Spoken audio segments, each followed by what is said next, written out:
মজা, সেই টেস্ট।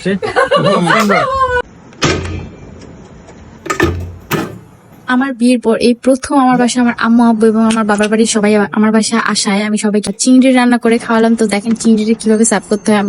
অনেকেই আমার মনে হয় যে জানে না যে কিভাবে চিংড়ি পরিষ্কার করতে হয়, তো এই জন্য আমি দেখাই দিলাম ভিডিওটা। তো প্রথমে এই যে চিংড়িটাকে আমি খোলটা খুলে নিলাম, আর পা গুলো তো ভেঙে নিচে দেখতেই পাচ্ছেন।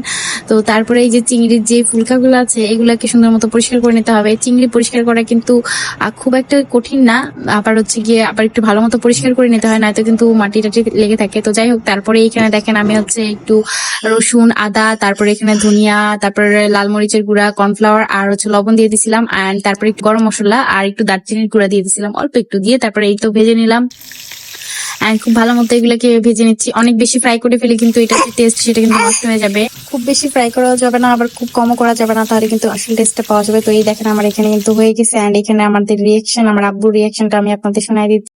সেই টেস্ট, ফার্স্ট ক্লাস। ভালোই যাবো।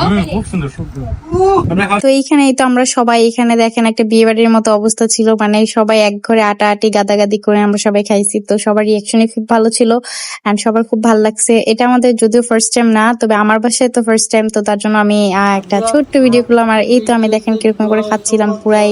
যাই হোক, ভালো থাকেন সবাই, আল্লাহ হাফেজ। ও হ্যাঁ, চিংড়ি ফ্রাইটা কেমন লাগছে সবাই কিন্তু জানাবেন।